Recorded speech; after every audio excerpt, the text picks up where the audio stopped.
자, 다음은 6월 모의고사의 15번 문제가 되겠습니다. 상수항이 0인 3차함수 fx가 있더라. 가조건에서는 절대값을 안쪽에 집어넣은 것과 적분을 마친 후 절대값을 씌운 것이 같지 않도록 되는 모든 실수 p값의 범위가 저러저러하다라고 적혀 있습니다. 자, 가조건에서 얘기하는 게 어떤 상황인지를 설명을 한번 해드리면 예를 들어 fx 그래프가 이런 식으로 항상 플러스를 유지하고 있다면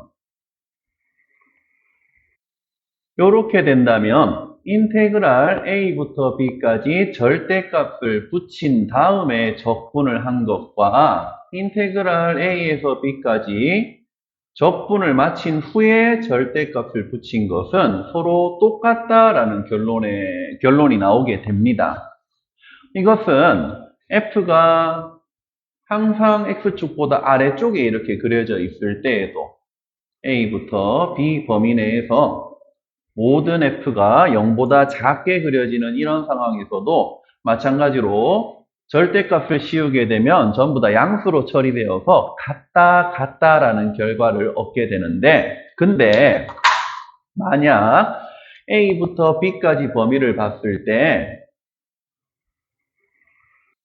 f가 양수가 되는 영역도 있고 음수가 되는 영역도 있는 이런 상황이라면, 이런 상황이 되어버린다면 a부터 b까지 절대값을 붙여서 계산을 해버리게 되면 이 마이너스마저도 플러스로 계산을 해서 전체 면적이 나와버리고요.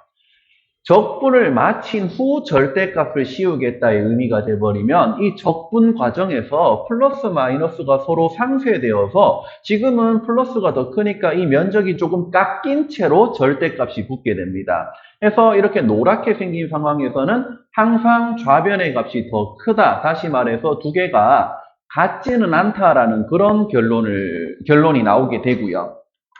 해서 이런 추론에 능하신 분들은 가조건을 보면 그러면 P부터 P 플러스 3까지 부호 변화가 생기게끔 하는 모든 실수 P값의 범위가 0부터 3까지구나 라고 이렇게 이해해 주시면 됩니다. 이게 부호 변화가 중간에 꼭 있어야 됩니다. 부호 변화 없이 항상 플러스, 항상 마이너스가 된다면 두 인테그랄의 결과는 똑같이 나올 텐데 부호 변화가 생긴다면 플러스와 마이너스가 서로 상쇄되는 효과 때문에 두 개가 같을 수가 없게 되니까요. 그러면 가조건을 한번 그림으로 파악해 볼까요? 공간이 여기다가 해보자. 자, 가조건을 한번 보시면 0부터 3 범위에서 지금 우리는 P부터 P 플러스 3까지를 표현하려고 합니다. 그러면 P가 0하고 3 사이라고 했으니까 저 영역을 벗어나는 상황. 다시 말해서 P가 0보다 작은 곳에 이렇게 잡히게 되면 P 플러스 3도 뭐 어정쩡하게 이렇게 노란 분필 범위를 잡게 되겠죠. 요 범위 내에서는 부호 변화가 없습니다. 0보다 더 작은 곳에서도 부호 변화 없습니다. 부호 변화 없이 쭉 가다가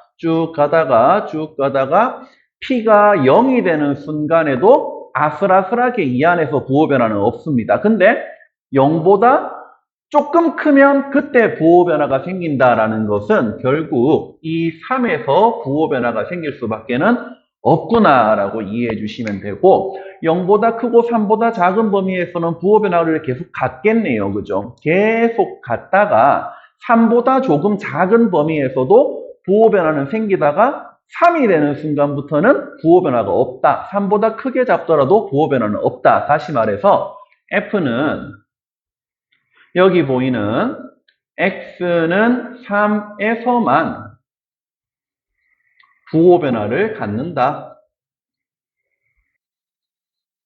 요렇게 해석을 해주시면 됩니다.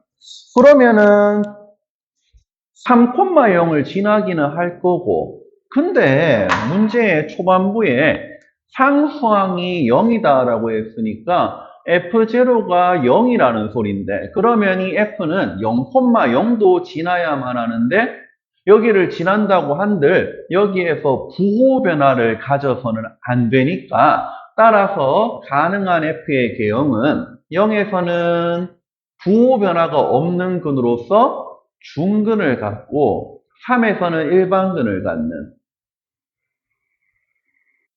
이런 3차 함수 f를 상상할 수 있을 것이고 혹은 두 번째 경우로는 0에서 중근, 3에서 일반근을 갖는 이런 f도 상상할 수가 있겠죠. 그죠? 그런 다음 이제 나 조건으로 한번 가봅시다. 나 조건도 가 조건하고 유사하게 적혀 있죠? 0부터 3까지 부호 변화가 생기도록 하는 그런 p 값의 범위는 0하고 1 사이입니다. 그러면 p가 양수라고 잡혔으니까 만약 앞선 그림에서 p 양수를 아주 조그만한 양수로 가져와서 f 더하기 q를 자꾸 p라고 하네요. 죄송 q예요. f 더하기 q를 표현해 보면 부호 변화를 갖는 지점이 3보다 더 큰 곳에 위치하게 되겠죠. 그래서 이것은 나 조건을 만족하지 못합니다. 근데 두 번째 그림에서는 f 더하기 q를 0보다 아주 조금 큰 숫자 정도로 상상을 해본다면 f 더하기 q를 표현했을 때 이렇게 0과 3 사이에서 부호 변화를 심지어 그것도 두 번이나 이렇게 갖는다라는 것을 볼 수 있겠죠. 해서 요게 나 조건을 만족할 수 있는 경우가 될 것이고 Q가 1보다 작아야 된다라는 점을 통하여 이 극소값의 위치가 마이너스 1인가 보다. 그래서 1만큼 올리게 되면은 거기서부터는 부호 변화를 안 가질 거고 1보다는 작게 올려줘야 그래야지 이런 식의 부호 변화를 가질 수가 있구나라고 해석해 주시면 되겠죠. 됐나요? 자, 그러면 이제 다 풀었습니다. fx의 식 자체를 한번 잡아보자면 최고차항의 개수는 뭔지 모르겠으나 0에서는 중근, 3에서는 일반근을 갖는 이런 함수였는데 최고차항의 개수를 찾기 위해서 수치에 대한 힌트를 한번 찾아보면 2대1 비율성에 통하여 여기는 이 지점이 되겠죠. f에다가 2를 집어넣은 값이 마이너스 1이 된다를 통하여 a 값이 얼마인지를 계산할 수 있을 거고 그러면 정답 F6도 찾을 수 있을 겁니다. 계산해서 정리해 보세요.